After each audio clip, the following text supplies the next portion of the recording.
What happens when a simple request to change seats ignites a corporate firestorm? For one flight attendant on a transatlantic flight, her casual prejudice towards a black woman in a VIP seat wasn't just a mistake. It was a career-ending, company-shaking miscalculation. She had no idea that the calm, elegantly dressed woman she was trying to displace for a white passenger held the fate of the entire airline in the palm of her hand. This isn't just a story about a bad flight. It's about the quiet power that dismantles arrogance, the devastating price of discrimination, and the one phone call that brought an entire team to its knees. Dr. Althea Hayes believed in the sanctity of earned silence. For the past 6 months, her life had been a symphony of noise. The frantic staccato of keyboard clicks, the booming bass of boardroom arguments, and the ceaseless, high-pitched ringing of her phone as she quarterbacked the largest merger in North American aviation history. As the lead counsel for the formidable private equity firm Blackwood Capital, Althea had just successfully navigated the $14 billion acquisition of a regional airline by the international carrier Majestic Air. It was a brutal, sleepless marathon of negotiations, due diligence, and navigating regulatory mazes across 3 continents. The final signature on the dotted line, just yesterday, hadn't felt like a victory pop of champagne, but like the profound, bone-deep quiet after a hurricane finally passes. This trip was her reward, a non-negotiable 2-week retreat to a private villa in Tuscany. No calls, no emails, no crisis management. Just the scent of cypress trees, the taste of aged Chianti, and the silence she so desperately craved. Her seat, 1A in Majestic Air's Emperor's Suite, was the gateway to that peace. It wasn't just a first-class seat. It was a sanctuary she had paid a small fortune for. A private pod with a lie-flat bed, ludicrous amounts of legroom, and a door that slid shut to seal her off from the world. Checking in at JFK's Terminal 7 was seamless. The dedicated Emperor's Suite agent, a polite young man named Michael, greeted her by name. "Dr. Hayes, a pleasure to have you with us again. We have your preferred pre-flight champagne, Veuve Clicquot, waiting for you in the lounge. Your bags are tagged for priority unloading in Florence." Everything was smooth, precise, and luxurious. The world she operated in, the world she paid to exist in. The lounge was an oasis of calm, muted lighting, hushed conversations, the clink of real silverware on porcelain. She sipped her champagne, the cold bubbles a welcome contrast to the lingering heat of New York City, and allowed her shoulders to finally drop from their usual position near her ears. She was dressed in a tailored, cream-colored cashmere travel suit, her hair styled in elegant locks adorned with subtle gold cuffs. She exuded an aura of quiet authority and immense success, an aura invisible to those who only saw in black and white. When boarding was announced, she was the first to be escorted onto the aircraft. She settled into 1A, a corner suite at the very front of the plane, offering the most privacy. She placed her vintage leather briefcase under the ottoman, kicked off her heels, and slipped on the provided velvet slippers. The lead flight attendant for the suite, a woman with a name tag that read Brenda, offered her a warm towel and another glass of champagne with a practiced, professional smile. "Welcome aboard, ma'am. My name is Brenda Walsh. Can I get you anything else before we prepare for departure?" "I'm perfect, thank you, Brenda," Althea replied, her voice calm and appreciative. She closed her eyes, letting the gentle hum of the aircraft begin to lull her. The chaos was behind her. The silence was ahead. She was just a passenger now, anonymous and at peace, or so she thought. The carefully constructed tranquility of her world was about to be shattered by the one thing she had spent her entire career fighting, the ugly, insidious assumption of people who couldn't see past the color of her skin. The boarding process continued, a distant murmur beyond her suite. Most of the other 6 pods in the Emperor's Suite were filling up with the expected clientele.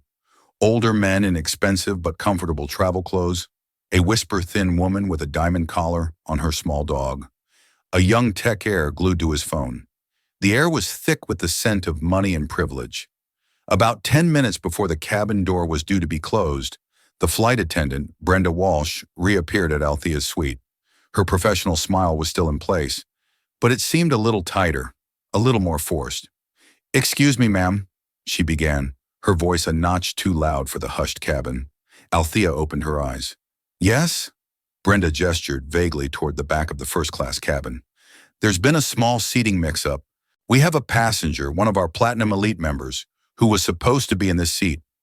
Althea felt a familiar, cold prickle on her skin, but her face remained a placid mask. She had booked this specific seat, 1A, 3 months ago. There was no mix-up. I believe you'll find my boarding pass confirms I'm in seat 1A. Brenda's smile faltered. Yes, I see that, but, well, Mr. Thompson is accustomed to this particular seat. He flies this route twice a month. She leaned in, lowering her voice to a conspiratorial whisper, as if she were doing Althea a favor. We have another lovely seat for you, 3B. It's a middle suite, but it's just as comfortable. We'd be happy to move your things for you. Althea didn't even glance at 3B. The request was preposterous. 1A was a coveted corner seat with 2 windows. 3B was a less private, less desirable middle pod. It wasn't a lateral move. It was a downgrade disguised as a solution. But it was the unspoken subtext that coiled in Althea's gut. Brenda hadn't asked the man in 1B or 1D. She had come to the sole black woman in the cabin. Thank you, Brenda, but no, Althea said, her voice dropping to a low, firm register. I specifically selected this seat, and I'm quite comfortable here.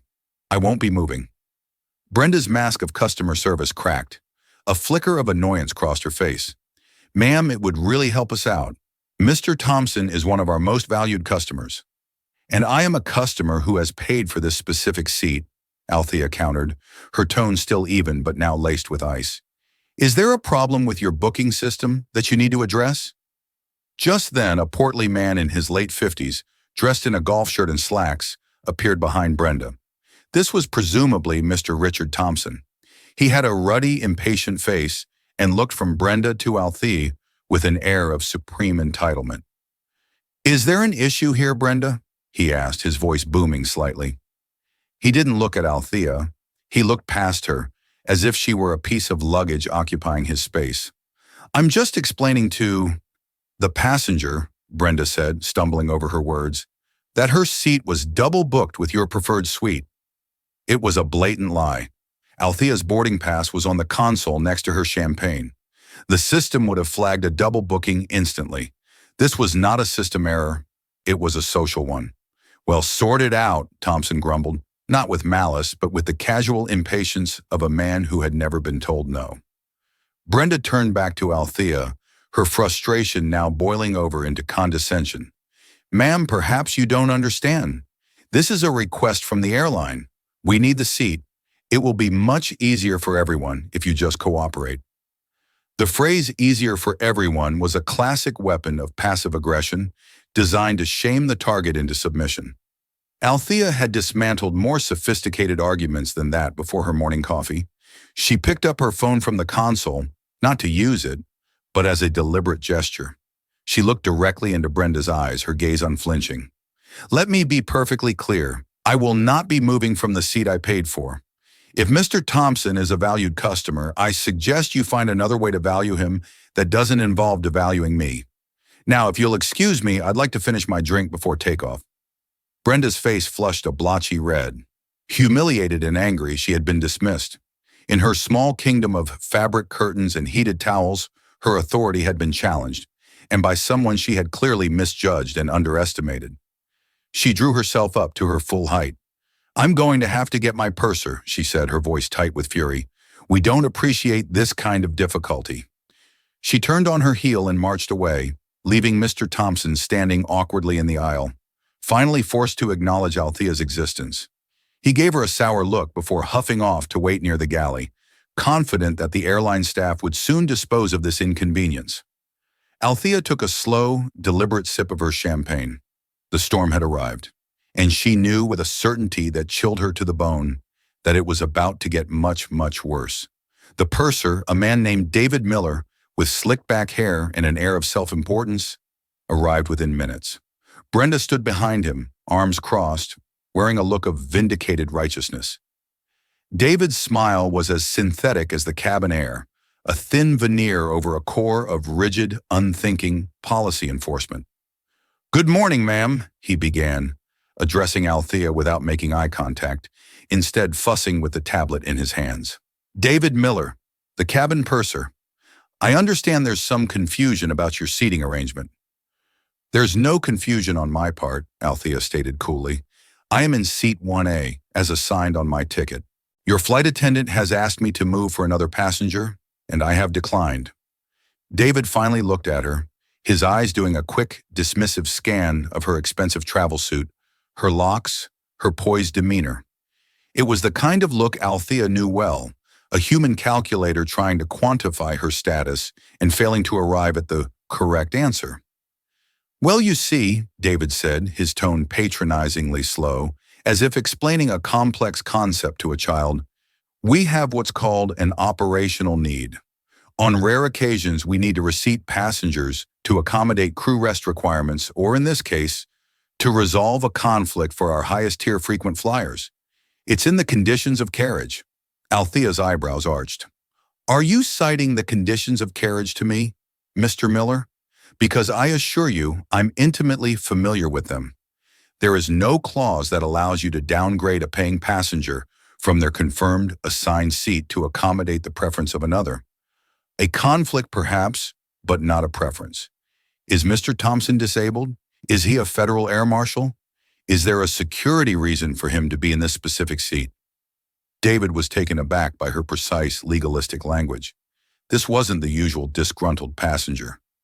He is a majestic Air Global Chairman member. That's our highest, invitation-only tier. That's a marketing tier, not an operational need. Althea shot back, her voice still quiet but now honed to a razor's edge. I am also a top-tier frequent flyer, and more to the point, my ticket for seat 1A is a binding contract, a contract which you are now attempting to breach. The other passengers in the suite were now openly staring. Some looked uncomfortable, others intrigued by the unfolding drama. The man in 1B discreetly angled his phone, almost certainly recording. Althea was aware of it all, but her focus was locked on David and Brenda, the two faces of a system that was failing spectacularly. Brenda, emboldened by her manager's presence, chimed in. She's being incredibly difficult, David. I was only trying to find a solution. A solution that began with the premise that my claim to this seat was less valid than Mr. Thompson's. Althea corrected her. I'm curious, Brenda. Did you ask the gentleman in 1D to move? Brenda flushed again. He was already settled. As was I, Althea said. I was one of the first people on this plane. David Miller had lost control of the situation, and he knew it. His fallback was the blunt instrument of authority. He drew himself up, his face hardening. Ma'am, I'm not going to debate contractual law on the jet bridge. The flight is ready to depart.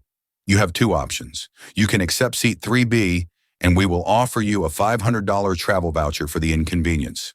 Or if you refuse to comply with a crew member's instructions, I will have to deplane you. The threat hung in the air, thick and ugly. Deplane her. The public humiliation, the disruption to her much-needed vacation, the implication that she was a security risk. It was the nuclear option, and he had used it with shocking speed. He was counting on her to fold, to buckle under the pressure and the embarrassment. He was making a catastrophic miscalculation. Althea felt a profound and sudden clarity. This was no longer about a seat, it was about a principle. It was about every time she had been overlooked, underestimated, or treated as less than. It was about the casual, systemic bigotry that assumed a black woman in a luxury space must be there by mistake. Brenda's prejudice had been the spark, but David's bureaucratic bullying was the gasoline. He was defending the indefensible, not because he was right, but because it was easier than admitting his staff was wrong. She looked at David, then at Brenda, and saw the smug certainty in their eyes. They believed they had won. They believed they held all the power. Althea let out a short, cold, humorless laugh. Deplane me? For refusing to relinquish a seat I paid for? That's a bold move, Mr. Miller. She reached down and retrieved her leather briefcase, placing it on her lap. She opened it and took out her phone. Her movements were calm, deliberate, and unnervingly serene. All right, she said, her voice dropping to an almost conversational tone. a stark contrast to the tension in the cabin. "You've given me my two options. I'm about to create a third." She held David's gaze. "I'm going to make one phone call. I suggest you, Brenda, and Mr. Thompson wait right here. You won't want to miss the outcome." Her thumb scrolled through her contacts. She bypassed her personal contacts, her assistant, and even the head of her firm's litigation department. She went straight to the top of the food chain. She found the name she was looking for, a man whose number was known to only a handful of people in the world.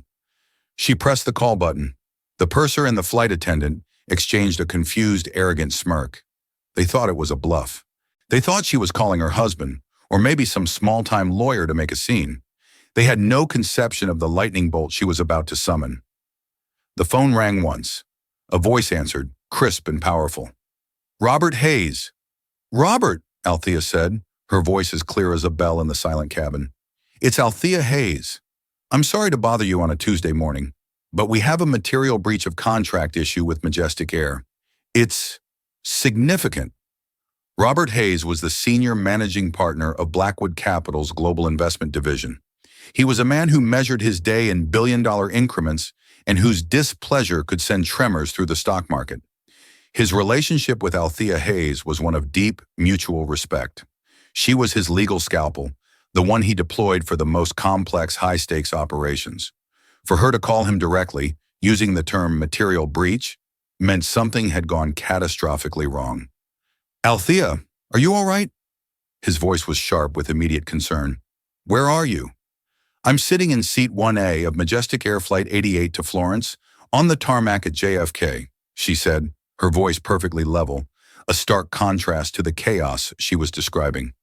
"The flight on which, I believe, Blackwood's final wire transfer for the Skyleap acquisition is contingent upon a smooth operational transition. Correct?" There was a pause on the other end of the line. In the Emperor's suite, David and Brenda were still watching, their smirks fading into looks of slight confusion. They didn't understand the name or the context, but the sheer confidence in Althea's tone was beginning to erode their certainty. "Correct," Robert Hayes said, his voice now cold and dangerous. "The $4.5 billion final tranche is set to clear this afternoon, pending sign-off. What's the issue?"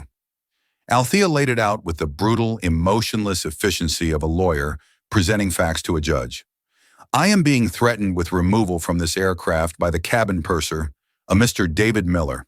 His flight attendant, Brenda Walsh, attempted to forcibly downgrade my seating assignment to accommodate the preference of another passenger. When I refused to move from the seat I purchased, citing my contractual rights, I was given an ultimatum. Move or be deplaned." The silence on the other end was heavy. Robert Hayes was processing the information not as a customer service complaint, but as a risk analyst. "Describe the other passenger," he commanded. "A white male, late 50s. Their justification is that he is a global chairman member," Althea said. "And you, for the record?" "My status is irrelevant," Althea stated. "This is about a contract for carriage. But yes, I am an Onyx Elite member, their second highest tier. Not that they bothered to check. But they did bother to ask the only black woman in the cabin to give up her seat," Robert said. It wasn't a question. It was a statement of fact, an immediate understanding of the underlying dynamic. "Precisely," Althea confirmed. "Mr. Miller has invoked the airline's authority to refuse transport. I consider this a bad faith action, a public humiliation, and frankly an incredibly stupid liability for a company we are hours away from entrusting with a multi-billion-dollar investment." Robert Hayes exhaled slowly. The sound was like ice cracking. "Althea, stay exactly where you are. Do not move. Do not get off that plane. Put Mr. Miller on the phone." Althea looked up at the purser, whose face was now a mask of dawning horror. He had heard snippets. Billion, acquisition, liability. The puzzle pieces were clicking into place in his mind, forming a terrifying picture. "Mr. Miller," Althea said, holding out her phone, "this gentleman would like a word with you. His name is Robert Hayes. He's the senior partner at Blackwood Capital. I believe your CEO, Mark O'Connell, knows him well." David's face went bone white. He knew the name Blackwood Capital. Every employee, from the boardroom to the baggage handlers, knew that Blackwood was their new de facto owner.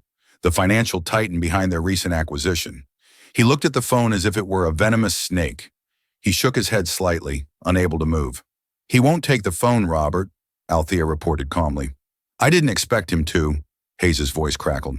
"All right, new plan. Give me the flight number again." "Majestic Air 88 to Florence." "Thank you, Althea. You'll be hearing from the captain shortly. And please, accept my profound apologies for this. We will fix it." The line went dead. Althea placed her phone back on the console. She looked at David, then at Brenda, whose face had crumpled into a mask of pure panic. Mr. Thompson, who had been lurking near the galley, had sidled back over to see what was happening, his entitled bluster completely gone, replaced by a look of wary confusion. The entire cabin was silent. The air crackled with a new kind of tension. It was no longer a dispute between a passenger and a crew. It had morphed into something far bigger. Althea Hayes had not made a complaint. She had pulled a pin on a corporate grenade, and they were all standing at ground zero. She picked up her champagne glass, took a sip, and waited. It didn't take long. Less than 2 minutes later, the cockpit door opened. The captain, a silver-haired man with an authoritative bearing, strode into the cabin. He bypassed Althea completely and walked straight to David Miller. He didn't speak. He simply tapped his headset, then pointed a stern finger towards the galley. His face was a thundercloud. David followed him like a man being led to the gallows. The muted conversation was inaudible, but the captain's furious gestures and David's terrified gesticulating response painted a clear picture. The game had changed. The power had shifted. And for Brenda Walsh and David Miller, the consequences were about to become terrifyingly real. The universe of an airplane is a carefully balanced hierarchy. At the top is the captain. His word is law. And the call he had just received was not from a disgruntled passenger's lawyer. It was from the frantic, screaming voice of Majestic Air's CEO, Mark O'Connell, who himself had just been carpet-bombed by a furious Robert Hayes. The message from O'Connell was simple and laced with sheer terror. "Fix it! Fix it now!" Captain Harrison emerged from the galley, his face carved from granite. He walked directly to Althea's suite. He stood in the entryway, his posture rigid with a mixture of military discipline and profound embarrassment. "Dr. Hayes," he said, his voice a low baritone that commanded attention. "I am Captain Harrison. On behalf of Majestic Air, and myself personally, I want to offer you my deepest, most sincere apologies for what you have just experienced. It is unacceptable, unprofessional, and it does not represent this airline." He didn't offer excuses. He didn't try to explain. He offered a direct, unequivocal apology. Althea gave a slight, almost imperceptible nod. "Thank you, Captain." "Purser Miller and Flight Attendant Walsh have been relieved of their duties for the remainder of this flight," he continued, his eyes flicking for a moment to the 2 disgraced crew members who were now huddled near the back of the galley, stripped of their authority. "They will be met by ground staff upon our arrival.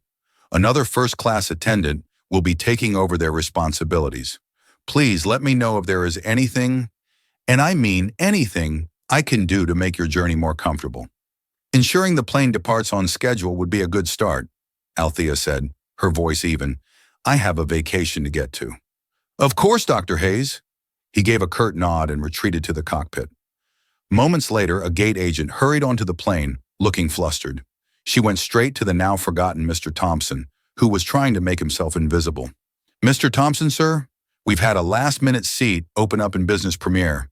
We've got you in 8G. It's a window seat. I can escort you there now." There was no negotiation. Thompson, now understanding he was a pawn in a much bigger, more dangerous game, simply nodded meekly, gathered his carry-on, and was whisked away behind the curtain without a single backward glance. The Platinum Elite member had been summarily ejected from the Emperor's suite. A new flight attendant, a kind-faced woman named Maria, appeared at Althea's side. "Dr. Hayes, may I refresh your champagne? We also have a 2005 Dom Perignon, if you'd prefer. It's on the house, of course."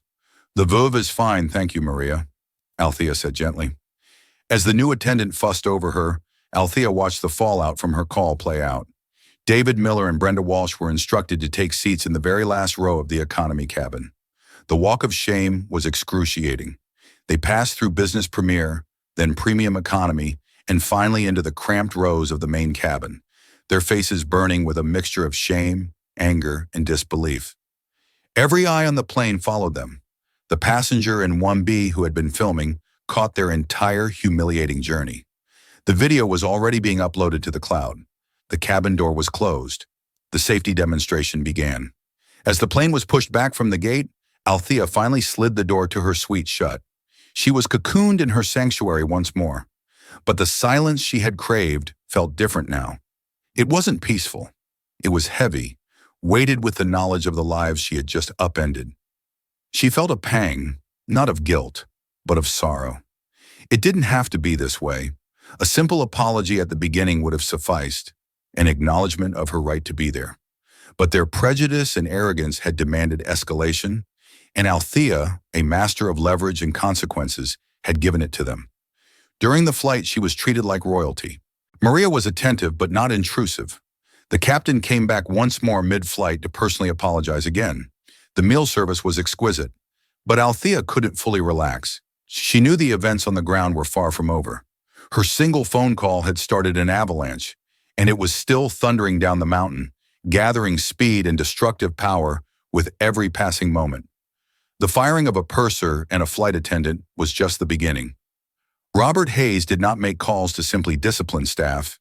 He made calls to protect his investments and eliminate rot. And he now viewed Majestic Air's corporate culture as a festering billion-dollar liability. By the time Majestic Air Flight 88 touched down at Florence Airport, the story had already gone viral. The passenger in 1B, a tech journalist named Ben Carter, had written a blistering minute-by-minute account of the incident on his popular blog, complete with the video of David and Brenda's walk of shame. He hadn't used Althea's name, referring to her only as a poised, impeccably dressed black woman, but he had named Brenda Walsh, David Miller, and Majestic Air. The story exploded. It was the perfect storm of racial injustice, corporate arrogance, and satisfying comeuppance. The hashtags "Shocks Majestic Air Shame" and "Fly the Prejudice Skies" were trending worldwide. But the social media firestorm was a brush fire compared to the corporate inferno raging behind the scenes. At Blackwood Capital's headquarters in Manhattan, Robert Hayes had convened an emergency meeting with his legal and finance teams. "This isn't about one racist flight attendant," Hayes said, his voice dangerously low as he paced the boardroom. "This is a symptom of a diseased corporate culture. We just bet $14 billion on this company. We bought their planes, their routes, their branding. We did not sign up to buy their institutional bigotry and the massive legal and financial risk that comes with it." The final $4.5 billion payment was immediately put on hold. An army of Blackwood lawyers led by Althea's colleagues descended upon Majestic Air's corporate offices, invoking a material adverse change clause related to brand reputation and operational integrity. They demanded a complete top-to-bottom audit of the airline's hiring practices, diversity and inclusion training, and customer complaint records. Majestic Air's CEO, Mark O'Connell, was in full-blown panic. His company's stock was already plummeting in pre-market trading. His new financiers were threatening to pull the plug. His brand was becoming toxic in real time. He needed to perform a radical public act of contrition. The firings began before Althea had even cleared customs in Italy. Brenda Walsh and David Miller were the first to go, fired for gross misconduct via a blunt email to their company accounts. But O'Connell knew that wouldn't be enough. He needed more sacrifices to appease the beast. The entire flight crew of MA-88 was suspended pending an investigation. The gate agents who had printed Mr. Thompson's original ticket and done nothing to intervene were fired. The JFK station manager, who oversaw the terminal operations and was responsible for his team's conduct, was fired. In total, a dozen people lost their jobs over an incident they weren't all directly involved in, a brutal display of corporate damage control. O'Connell was cutting out the cancer with a chainsaw. For Brenda Walsh, the karma was swift and absolute. She wasn't just fired, she was blacklisted. The viral video meant no other major airline would touch her. Her 20-year career was over. She lost her flight benefits, her pension was frozen, and she became a pariah in an industry that had been her entire life. Friends in the business stopped returning her calls. The casual, ugly prejudice she had harbored for years had finally presented her with a bill, and it had bankrupted her entire professional existence. David Miller faced a similar fate. His attempt to use his authority to bully a passenger had backfired in the most spectacular way imaginable. He was deemed unemployable as a manager, a man who had demonstrated a catastrophic lack of judgment. Within months, he was forced to sell his home and take a job managing a fast food restaurant to make ends meet, a bitter, daily reminder of his fall from grace.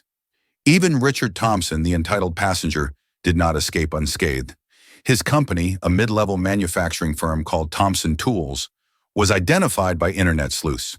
The company's social media was flooded with negative comments. Major retailers, sensitive to public opinion, began quietly reviewing their contracts. His passive complicity, his arrogant acceptance of preferential treatment at Althea's expense, cost him millions in lost business and public goodwill. He had wanted a better seat. Instead, he got a lesson in the high cost of casual entitlement. The consequences were brutal, far-reaching, and a direct result of that one quiet phone call. Althea hadn't screamed or made a scene. She had simply leveraged the truth of her power, and the system, in its frantic effort to correct itself, had torn itself apart. Althea spent her 2 weeks in Tuscany. She rented a 15th-century farmhouse overlooking a vineyard, and for the first few days, she did absolutely nothing. She sat on the stone terrace, read novels, and drank wine. She forced herself to disconnect from the firestorm she had ignited. She saw the headlines, of course. Majestic Air CEO issues, groveling apology, airline stock tumbles after racism scandal, the phone call that cost a dozen jobs. Friends and colleagues texted her, most in awe of what she had done. "You're a legend," one wrote. "Serves them right," said another. But Althea felt no sense of victory, no thrill of revenge. She only felt a profound weariness. The incident on the plane wasn't an isolated event. It was the culmination of 1,000 tiny cuts she had endured throughout her life and career. The security guard following her in a high-end store, the opposing counsel addressing her junior white male colleague instead of her, the endless assumptions that she must be the assistant, not the lead attorney. She had always fought back with relentless excellence, with a mind so sharp and a work ethic so unyielding that no one could deny her place at the table. What happened on Flight 88 was different. For once, the power dynamic was not just in her intellect, but in her position. She had the power to hold a mirror up to the system and force it to see its own ugly reflection. The firings, the stock drop, the public humiliation of the airline. It wasn't personal retribution. It was, in her legal mind, the logical and necessary consequence of their actions. It was a calculated, unavoidable checkmate. On her last day in Italy, she sat by the pool, watching the sunset paint the hills in shades of orange and purple. Her phone rang. It was Mark O'Connell, the CEO of Majestic Air. He had gotten her number from Robert Hayes. His voice was humbled, stripped of all corporate swagger. He apologized profusely, not just for the incident, but for the culture that allowed it to happen. He then made her an offer. "Dr. Hayes, Althea," he said, "we are creating a new, independent oversight committee for diversity, equity, and inclusion. It will have real power, budgetary control, veto power over hiring for senior positions, the works. It needs to be led by someone unimpeachable, someone who understands the law, corporate structure, and the real-world impact of these issues. We want you to chair it." Althea was silent for a long moment, watching the last sliver of sun disappear behind the hills. The old Althea, the exhausted warrior, wanted to say no, to retreat back into her world of contracts and mergers. But the woman who had sat in seat 1A, who had been tested and had not backed down, knew she couldn't. The incident had given her a unique platform and a profound responsibility. "I have my terms," she said finally, her voice imbued with a new kind of authority. She wasn't just their lawyer or their financier's counsel anymore. She was now their conscience. She returned to New York not just as a partner at Blackwood Capital, but as the chair of the Majestic Air Oversight Committee. The firings had been the immediate painful surgery. Her new job was the long, difficult rehabilitation. She implemented mandatory, rigorous anti-bias training designed by leading sociologists. She overhauled hiring protocols, breaking up the old boys network that dominated the pilot and executive ranks. She established a scholarship and mentorship program funded by Majestic Air to bring more women and people of color into the aviation industry. The story of Flight 88 became a legend in the corporate world, a cautionary tale about the dangers of underestimating people and the staggering cost of unchecked prejudice. It wasn't the story of an angry woman who got some people fired. It was the story of a brilliant woman who refused to be diminished, and in doing so, forced an entire industry to confront its demons. Her quiet, dignified stand in seat 1A had sent ripples of change across the globe, proving that sometimes the most powerful force in the world isn't a raised voice, but a calm, principled refusal to move. Althea Hayes had never been naive. She knew that changing the culture of a legacy airline was like trying to turn a supertanker with a canoe paddle. The initial firings and Mark O'Connell's panicked apologies were public relations triage, not a genuine corporate heart transplant. The real work, the ugly, grinding, politically fraught work, began the moment she stepped into her new office at Majestic Air's sprawling headquarters near Chicago O'Hare. Her title, Chair of the Independent Oversight Committee for Diversity, Equity, and Inclusion, came with a corner office and a healthy budget, but she quickly discovered it did not come with universal respect. To many of the airline's old guard, she was not a respected legal mind or a powerful partner from their financing firm. She was the passenger from 1A, a constant walking reminder of the company's most humiliating day. They saw her not as a reformer, but as a punishment. The primary source of this simmering resentment was Frank Garrett, the executive vice president of flight operations. A former Air Force pilot with a bristly mustache and an unwavering belief in his own infallibility, Garrett had been with Majestic Air for 30 years. He viewed the airline's cockpit crews as an untouchable priesthood and himself as their archbishop. He saw Althea's very presence as an insult to the pilots and crew he had spent his career cultivating. Their first meeting was a masterclass in passive aggression. Garrett and his two deputies, both cut from the same salt-of-the-earth ex-military cloth, sat with their arms crossed, their faces set like stone. "Dr. Hayes," Garrett began, his tone dripping with false deference, "we're all for safety and professionalism. My pilots are the best in the world. They don't see race or gender when they're landing a 300-ton aircraft in a crosswind. They see competence. We're a meritocracy." It was the oldest argument in the book, the one that presumed the system was already perfect, and that any attempt to examine it was an attack on the very concept of merit. Althea smiled, a calm, knowing smile that set Garrett on edge. "I have no doubt about the technical skill of your pilots, Frank. My life depended on it after all. But this committee isn't about questioning competence. It's about ensuring everyone has an equal opportunity to demonstrate their competence. It's about the pipeline, the promotions, the culture that supports or stifles talent long before a pilot ever touches the controls of a 787. She spent the next 2 months in the data mines. Her team of analysts, handpicked from outside the airline, crunched numbers on everything: flight school recruitment, new hire demographics, promotion rates from first officer to captain, and, most tellingly, the internal complaint database. A grim pattern emerged. White male pilots were promoted to captain, on average, 2.8 years faster than their equally qualified minority counterparts.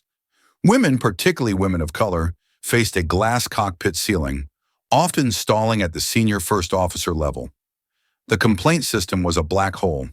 Grievances filed by minority crew members against senior staff were overwhelmingly dismissed as interpersonal conflicts or unsubstantiated, while similar complaints filed by white employees often resulted in formal mediation or disciplinary action. Armed with irrefutable data, Althea drafted her first major proposal: Project Ascent. It was a complete overhaul of the pilot promotion and evaluation system. The old model, which relied heavily on the subjective recommendation of senior captains, most of whom were protégés of Frank Garrett, would be replaced. The new system would be data-driven, using anonymized simulator performance scores, peer reviews from the entire crew, not just the captain, and a blind selection committee for promotion interviews. When Frank Garrett saw the proposal, he exploded. He stormed into Mark O'Connell's office, the document crumpled in his fist. "This is an attack on my pilots," he roared. "She wants to replace command authority with a democracy. She's going to put quotas in the cockpit. Is that what you want, Mark? To tell our passengers their pilot was chosen by a DEI algorithm instead of by the most experienced aviators in the world?" CEO Mark O'Connell, a man who preferred calm consensus to conflict, was caught in the middle. On one side was the formidable Dr. Hayes, who represented the investors who owned his company and held the power to reignite a media firestorm. On the other was Frank Garrett, who held the loyalty of nearly every pilot in the fleet. A pilot's slow down or sick out, orchestrated by Garrett, could cripple the airline overnight. The battle came to a head in the main boardroom. Althea calmly presented her data on slide after slide, showing the clear statistical evidence of systemic bias. Her argument was clinical, logical, and undeniable. Then Garrett took the floor. He didn't use slides. He spoke from the heart, or what passed for it. He talked of tradition, of the sacred bond between a captain and his first officer, of the gut feelings and instincts that can't be measured by a computer. He framed Althea's reforms as a dangerous social experiment that would compromise the safety of their passengers. "Are we an airline," he concluded, his voice ringing with passion, "or are we a sociology seminar? I vote we fly planes." The board was split. The numbers were on Althea's side, but the fear was on Garrett's. Several board members, themselves part of the old guard, nodded along with his speech. Mark O'Connell wrung his hands, declaring that they needed to study the issue further and form a subcommittee, a classic corporate tactic for bearing a contentious issue.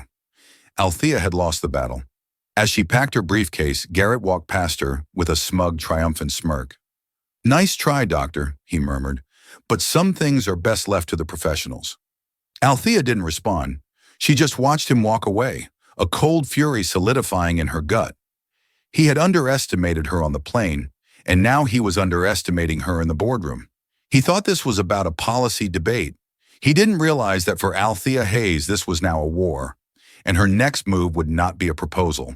It would be an indictment. That night she made a call to an old friend, one of the sharpest private investigators in the country. "I want you to look into a man named Frank Garrett at Majestic Air," she said. "And while you're at it, find every single pilot or flight attendant of color who has resigned from that airline in the last 10 years. I want to know their stories." For the next month, Althea played the part of the defeated reformer. She attended the subcommittee meetings, offered polite suggestions, and allowed her groundbreaking project ascent to be watered down into a toothless corporate resolution. Frank Garrett and his allies grew complacent, believing they had successfully weathered the storm and put the woman from 1A in her place. They had no idea that Althea was assembling a weapon of immense destructive power in the shadows. Her private investigator's report landed on her desk like a bombshell. It was a thick binder filled with stories of quiet heartbreak and professional sabotage. There was a talented Latino first officer who was repeatedly failed on his captaincy simulator checks by the same instructor, an old friend of Garrett's. There was a black flight attendant who was fired for insubordination, after reporting her purser for using a racial slur. And then there was Captain Eva Rostova. Eva's story made Althea's blood run cold. She had been a rising star a decade ago, one of the few black women in the pilot pipeline at Majestic Air, a graduate of the Air Force Academy with a flawless flight record. According to the documents, she had resigned for personal reasons, but the investigator had found Eva, now flying cargo planes out of Alaska, and her real story was devastating. Eva had filed a formal harassment complaint against a senior Czech airman who made constant, inappropriate remarks about her race and gender. The man was a close friend of Frank Garrett. The complaint went directly to Garrett's office, where it was buried. Immediately after, Eva's career went into a nosedive. She was assigned the worst routes, paired with difficult crew members, and subjected to an unprecedented number of random performance reviews. The message was clear: stay quiet or your career is over. Eva, seeing no future at the airline, had quietly resigned rather than be forced out. This was Althea's smoking gun. Garrett hadn't just fostered a biased culture, he had been the chief enforcer, actively and maliciously destroying the careers of those who dared to challenge it. With Robert Hayes' full backing, Althea's legal team at Blackwood Capital discreetly began reaching out to Eva and the dozen other former employees with the strongest cases. They were no longer building a policy proposal. They were building a multi-hundred-million-dollar class action lawsuit for systemic discrimination and retaliation. When the pieces were in place, Althea didn't go to the board. She didn't go to HR. She called a meeting with two people, CEO Mark O'Connell and EVP of Flight Operations Frank Garrett. She booked the same boardroom where she had been defeated weeks earlier. The two men walked in, expecting another subcommittee debriefing. Althea was standing at the head of the table, a single thin file in front of her. "Thank you for coming," she said, her voice calm and devoid of emotion. "We won't be needing the projector today. This is a simpler conversation." O'Connell looked nervous, as always. Garrett looked bored and impatient. "Frank," Althea began, looking directly at him, "does the name Eva Rostova mean anything to you?" A flicker of something, recognition, alarm, passed through Garrett's eyes, but his face remained a stony mask. "Can't say it does. A lot of pilots have come and go over the years." "Let me refresh your memory," Althea said, opening the file. She laid out a copy of Eva's original harassment complaint from 10 years prior, complete with a timestamp showing it had been received by Garrett's office. Then she laid out Eva's flight logs, showing the punitive scheduling that began the very next day. Finally, she laid out a sworn affidavit from Eva Rostova detailing Garrett's role in covering up the complaint and orchestrating her forced resignation. Garrett's face paled. That's one disgruntled employee's version of events from a decade ago. It's hearsay." Mark O'Connell was shifting in his seat, his face ashen. "Althea, what is this?" Althea ignored him, her eyes still locked on Garrett. "You're right, Frank. On its own, it might just be a sad story, but it's not on its own." She reached into her briefcase and pulled out a much thicker document, placing it on the table with a heavy, definitive thud. "This is the draft of a class action lawsuit to be filed in federal court. It lists 16 former pilots and 31 former cabin crew as lead plaintiffs. It alleges a decade-long pattern of racial and gender discrimination, retaliation, and career sabotage within the Flight Operations Division. It cites internal emails we have acquired and names you, Frank, personally, in 6 separate counts as the architect and enforcer of the system. Our initial damages estimate is $300 million, not including punitive damages, which, given the evidence, a jury will likely award." The room was utterly silent. Frank Garrett looked like he had been punched in the gut. The smug, arrogant man was gone, replaced by a gray, terrified shell. "The lawsuit is ready to be filed tomorrow morning," Althea continued, her voice like chipping ice. "It will trigger a DOJ investigation and a media spectacle that will make the incident in Seat 1A look like a minor fender bender. It will crater the stock price, violate the covenants of our financing deal with Blackwood, and likely end your career, Mark, and yours, Frank." She paused, letting the weight of her words settle in the room. "However," she said, sliding the lawsuit back into her briefcase, "Robert Hayes and I are prepared to have this document, permanently misplaced, in exchange for 2 things. Mark O'Connell looked at her, his eyes pleading. "Anything." "First," Althea said, "Frank Garrett's immediate, unconditional, and permanent resignation from Majestic Air and any of its subsidiaries, effective immediately. He will forfeit his executive bonus and sign a non-disclosure agreement so airtight he won't be able to even say the word pilot for the rest of his life." Garrett started to protest, but O'Connell shot him a look of pure fury. "You're done, Frank. Get out." The disgraced executive stumbled out of the room, his 30-year reign over in 30 seconds. "And second?" O'Connell asked, his voice trembling. "Second," Althea said, sliding the original, now unadulterated, Project Ascent proposal across the table. "You will sign this, right now. You will announce its full and immediate implementation this afternoon. You will give me a non-revocable budget and full authority to enforce every last letter of it. You will not form a subcommittee. You will not study it. You will champion it as the single most important initiative in this company's history." O'Connell, dripping with sweat, grabbed a pen and signed his name, his hands shaking. The next day, Majestic Air announced Frank Garrett's sudden retirement and the launch of the revolutionary Project Ascent, hailing it as a new day for the airline. A week later, Althea formally invited Captain Eva Rostova to rejoin the airline. Eva accepted, and 6 months later, she was a 787 captain and a lead instructor in the same simulator program that had tried to destroy her, now a powerful, visible symbol of the new majestic air. Althea remained the chair of the Oversight Committee for 2 more years, cementing the changes until they were an irreversible part of the company's DNA. She had learned a crucial lesson. The incident on the plane had taught her the power of leverage. But the battle in the boardroom taught her that true, lasting justice isn't won with a single, dramatic blow. It's won in the trenches with meticulous preparation, unwavering resolve, and the cold, hard currency of consequences. She hadn't just gotten people fired, she had broken the machine that produced them in the first place, ensuring a debt of justice, long overdue, was finally paid in full. The story of Dr. Althea Hayes is a powerful reminder that true strength isn't about being the loudest person in the room, but the most resolute. It shows how one person, armed with principle and an unwavering sense of self-worth, can dismantle a system of prejudice. Her journey wasn't one of revenge, but of consequence, where the hard karma that hit back was not just about punishment, but about forcing genuine, lasting change. This wasn't just a victory for one woman on one flight. It was a wake-up call for every corporation that allows casual discrimination to hide in the shadows of its culture. If this story of karmic justice and principled stands resonates with you, please hit that like button to help it reach more people. Share it with someone who needs to hear about the power of quiet strength, and don't forget to subscribe and turn on notifications for more powerful stories of drama and consequence. What would you have done in Dr. Hayes' position? Let us know in the comments below. We read every single one. Thank you for listening.